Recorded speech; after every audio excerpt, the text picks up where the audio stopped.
Sir, good afternoon. Pwede kami istorbo, okay lang? Sir, magsusurvey po ako para po sa sa YouTube lang. Para sa inyo, sir, sino pinaka the best na naging presidente ng Pilipinas? Duterte, sir. Duterte, sir. Bakit po Duterte? Nawala na lang eh. Nawala na yung mga ano sa Opinion lang, sir. maganda kasi yung si Duterte siya kasi maraming nagbabago. Marami. Ano ngayon? Parang bumabalik na natin. Ayun. Sir. Duterte, boss, kasi si Duterte kasi maraming nagawang mabuti sa amin. Mga nagawang mga kalsada. Opo. Saan kayo, sir? Taga dyan ako, sir. Campus Street. Mga pagsugpo ng mga kriminal at mga adik. Ayun. Sir? Sige, sir. Salamat po, sir. Duterte, sir. Bakit po si Duterte po? Kasi di madaming adik pa. Opo. May takot. Yun, di. Alright, thank you, sir. Salamat po. Thank you. May tanong po ako, ma'am. Opo, may tanong lang po ako sa inyo. Maiksi lang naman. Para sa inyo, sino pinaka the best na naging presidente ng Pilipinas?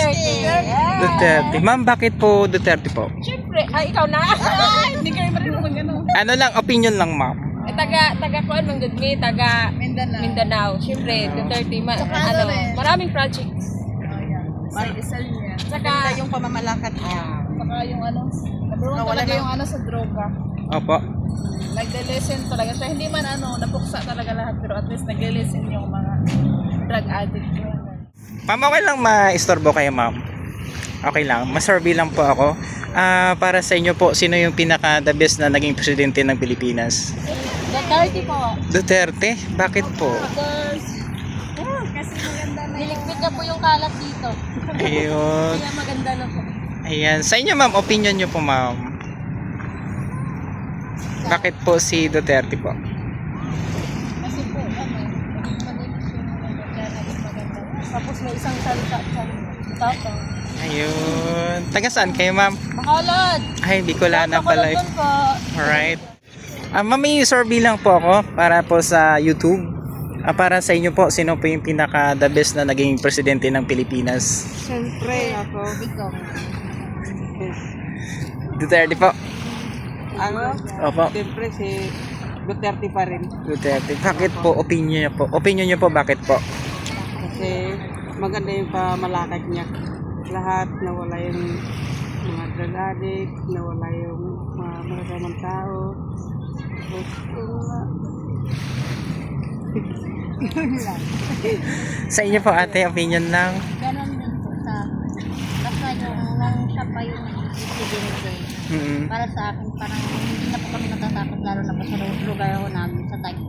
Okay. Taga-Taguig pala sente. Kasi Okay. nasa kami, squatter lang din, maraming atin. Tapos, ngayon parang wala, mas nakakatakot na lalo.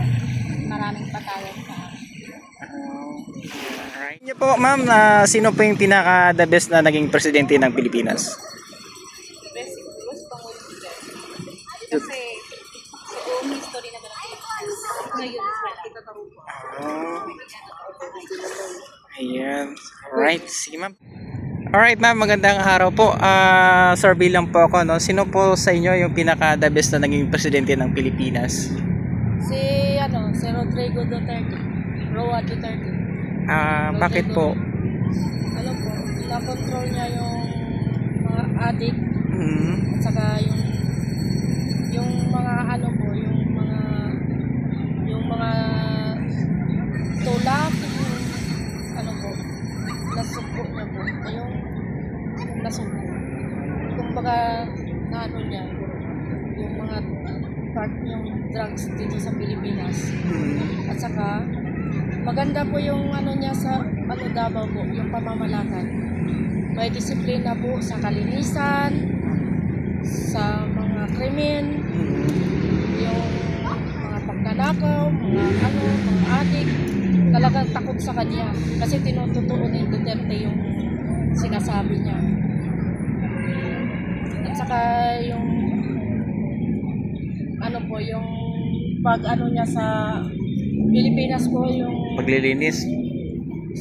sa malinis dito Kung wala si Duterte, wala to dito. Tambakan pa rin to dito ng basura. Di ba?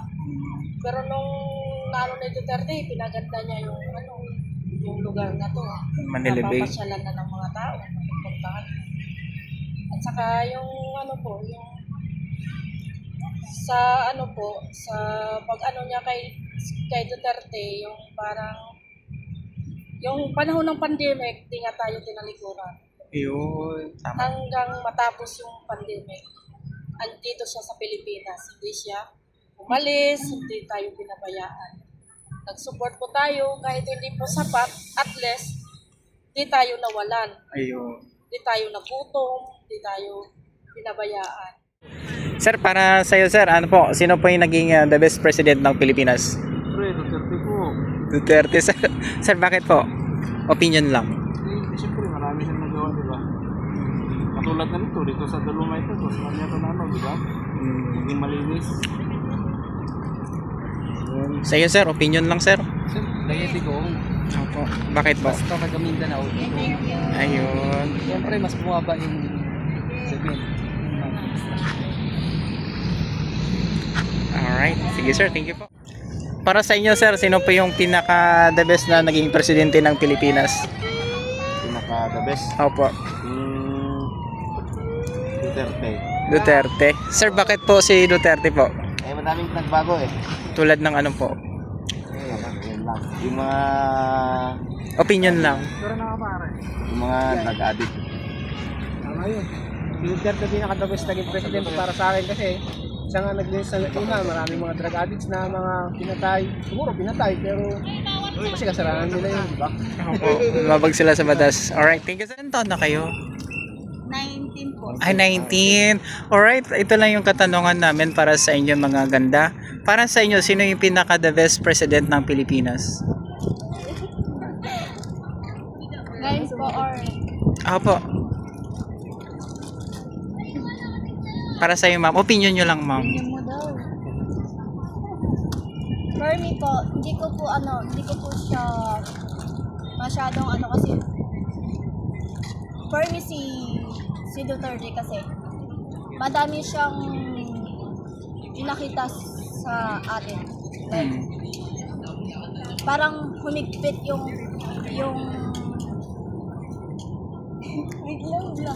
Sige yung ka. yung like yung iba na yung mga drugs, yung mga ganun. Like pinapapatay po nila ka. Ngayon po nung umupo si BBM, parang wala na po silang takot. Like ang dami na pong trending na nangunguha ng bata, kidnapping, rape, tsaka pa ba?